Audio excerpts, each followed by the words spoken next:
See here, there's rust all the way around where it got in before.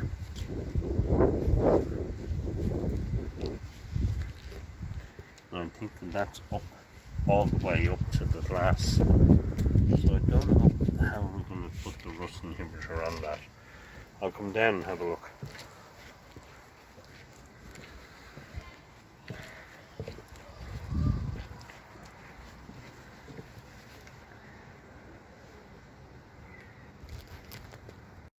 So you can see up here where the rust is. So I'm going to put rust inhibitor and I'm going to come down about 1/4 of an inch all the way down, because anywhere I scrape it off, I can see that there's rust up there. And I just feel putting the stain blocker isn't a rust inhibitor. So before I even fill, I'm going to go with the rust inhibitor all the way around. This baby here is the equivalent of Hammerite. The only reason I didn't use Hammerite is because their supply chains are running low, and this is the equivalent. Okay. So as you can see, I've gone around the whole edge with Triflo. So kind of trying to protect any rust coming through down the road. So even where there wasn't rust, I still went over it. Kind of hard to see, but you can see the difference up there.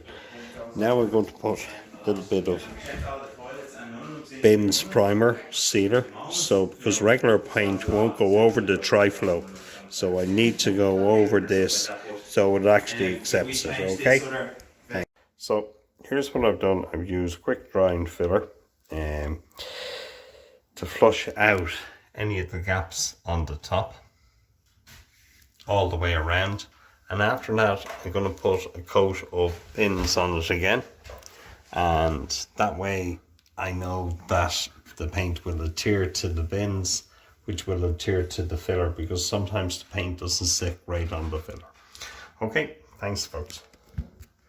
So now it's all filled and it's all dried, as you can see. So I'm going to put a second coat of the shellac bins on it, and I know the paint will adhere to this well. So it'll also mean we've got a second stain blocker on both the filler and on the actual Triflo rust inhibitor as well. So we should be good at that. So guys, you can see Amstead vinyl soft sheens, good quality. It's actually made by the same manufacturers as Dulux, but it's actually higher grade than Dulux. So you can actually see there, that's one coat. And just for durability, I'm going to give it a second coat. Okay, pretty good in one, but we'll just, and I've cut it in twice, so I'm just waiting for the top section to dry a little bit, and then I will roll it, and then that's going to be it guys. Okay, thanks.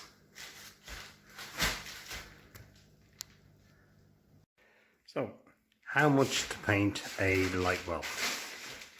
Okay, dry light, light well, different people, different interpretations. So I'm going to add in a couple of videos just so you can see how bad it was at the end. Okay, there's the finished product, folks.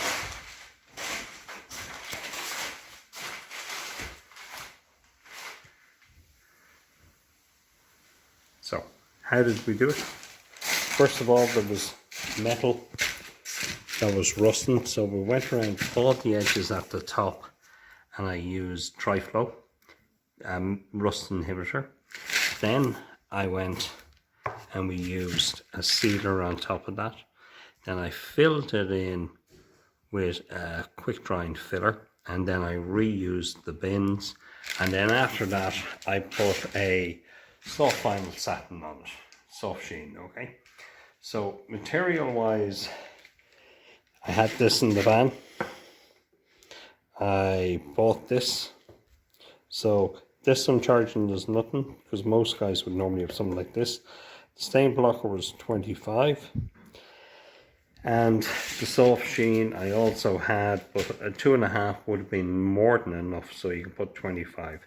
So that's €50. But then If you throw in another 10 euros for the trailer, the brush I already had, obviously, for the tray, not the trailer, but then the plastic. So this baby here is 15 euros, okay, and this one here is 20 euros.